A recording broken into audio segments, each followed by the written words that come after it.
안녕하세요. 법률로 마음을 치유합니다. 개인회생 파산 16년 경력 법률 테라피스트 김영룡 법무사입니다. 이번 시간에는 지난 시간에 이어서 제가 개인회생을 상담하면서 그 신청 자격과 관련해서 이제 설명들을 하게 되고 검토를 해드리게 되는데요. 지난 시간에는 법률상 신청 자격 어떤 것들이 있는지 크게 4가지를 제가 설명을 드렸고요. 이번 시간에는 제가 법률상 신청 자격은 아니지만 상담하면서 의뢰인분들께서 가장 많이 질문을 주시는 사항들을 몇 가지를 뽑아서 설명을 드려보도록 하겠습니다.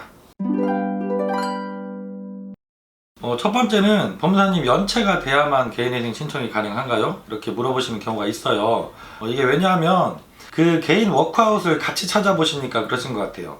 워크아웃은 이런 신청 연체 기간에 대한 제한이 있습니다.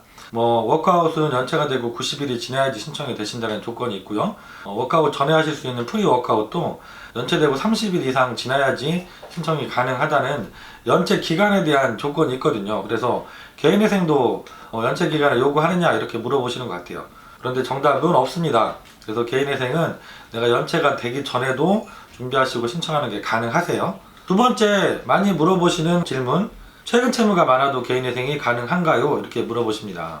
이게 개인회생을 고민하시면 사실은 개인회생이라는 것이 평생 한번 안 하면 좋은 일인데 하게 되면 상당히 고민을 많이 하실 거 아니에요. 며칠씩 몇 주씩 고민하시게 될 것 같습니다. 그러면 개인회생 관련해서 최근 채무라는 개념들을 많이 접하게 되시거든요.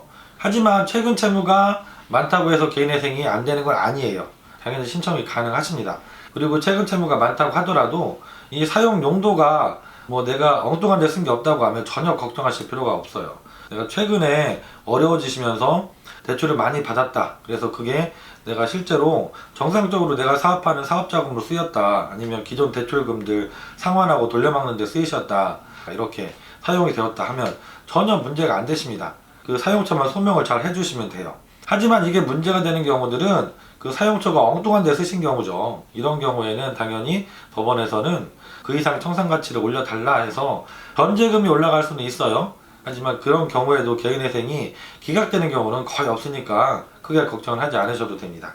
도박, 주식, 가상화폐 투자로 제가 빚이 많이 생겼는데 그래도 개인회생이 가능한가요? 이렇게 물어보시는 경우들이 있어요. 이것도 개인회생은 당연히 신청이 가능하세요. 그리고 또 이게 특별하게 기각이 되는 경우들도 극히 드뭅니다. 그렇기 때문에 너무 걱정하지 않으셔도 돼요. 도박에 쓰시고 주식, 가상화폐 투자로 손실을 크게 보셨더라도 그 해당되는 금액을 청산가치에 산정을 하고 변제금을 그만큼 올려달라. 그리고 그렇기 때문에 변제기간이 길어지고 내가 보장받는 금액이 최저 생계비보다 더 깎여서 적게 인정을 받는 경우가 생길지라도 개인회생을 기각하는 경우는 아주 극히 드문 일이라고 생각하시면 돼요. 그래서 내가 한번 실수를 했지만 이것을 최대한 내 능력과 갚아보겠다. 그리고 갱생을 하기 위해서 노력하겠다. 이런 의지를 잘 보여주시고 실제로 도박을 하신 분이라고 하면 도박 문제 센터에 등록을 하셔서 상담도 받아보시고 정신과 치료를 받으시는 분들도 많이 계시거든요. 네 번째로 또 많이 주시는 질문인데요. 개인 채무, 지인들, 가족들 채무도 개인회생 채권에 포함시키는 것이 가능한가요? 이렇게 물어보시는 경우들이 있어요. 이것도 원칙적으로는 가능합니다. 하지만 좀 까다롭다 이렇게 생각을 하시면 될 것 같아요.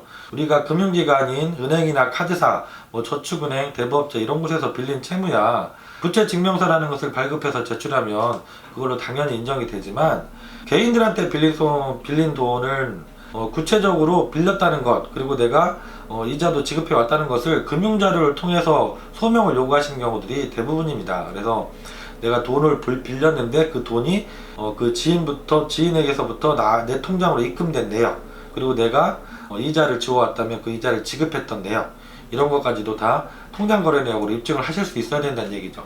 거기다가 그 친인척이라고 하면 부모님이라든가 형제라든가 이렇게 친인척이라고 하면 요건이 좀 더 까다로워질 수 있어요.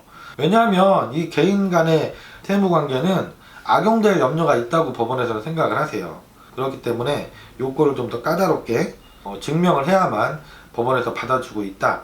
이렇게 알고 계시면 될 것 같습니다. 마지막 질문, 법무사님 학자금 대출도 개인회생에 포함해서 신청이 가능한가요? 라고 질문을 주시는 경우들이 있습니다. 이 질문을 왜 주시냐면 우리가 개인회생도 검색을 해보시고 개인 파산도 같이 검색을 해보시는 분들이 많잖아요. 개인 파산을 검색하다 보면 학자금 대출은 개인 파산에 포함이 안 된다라는 글들이 많이 보이실 거예요. 그래서 질문을 주시는 것 같아요. 하지만 이게 개인 파산과 개인 회생은 다른 면입니다. 학자금 대출 중에서 모든 학자금 대출이 해당되는 건 아니고요. 학자금 대출이 크게 두 가지가 있거든요. 일반 상환 학자금 대출이 있고 취업 후 상환 학자금 대출이 있습니다. 근데 일반 상환 학자금 대출은 개인 파산, 개인 회생 구별하지 않고 다 신청이 가능하세요. 그런데 취업 후 상환 학자금 대출이 이제 문제가 되는데요. 취업 후 상환 학자금 대출은 개인 파산에서 비면책 채권으로 규정이 있거든요. 그래서 그런 글들이 인터넷상에 많이 있는 것 같습니다. 학자금 대출은 개인 파산에서 비면책 채권으로 면책이 안 된다. 하지만 개인 회생에서는 학자금 대출의 종류와 상관없이 일반 상환 학자금 대출도 취업 후 상환 학자금 대출도 모두 개인 회생에 포함이 돼서 면책이 가능하세요. 그래서 뭐 내가 가정 형편이 어려우셔서 학교 다닐 때부터 학자금 대출을 많이 쓰셨던 분들, 사회에 나오셔도 그게 해결이 안 돼서 채무가 감당이 안 되시는 분들이 개인 회생을 고민할 수 있거든요. 이런 경우에 걱정을 크게 하지 않으셔도 된다라는 말씀을 드리도록 하겠습니다. 네, 오늘은 제가 개인회생 상담하면서 의뢰인 분들께서 궁금해 하시는 내용 중에 법무사님 이거 가능한가요? 라고 물어보시는 질문들이 있거든요. 그것들을 정리해서 제가 말씀을 드려봤습니다. 다음 시간에도 좀 더 좋은 정보를 잘 준비해서 좋은 영상으로 찾아뵙도록 하겠습니다. 김영용 법무사였습니다. 감사합니다.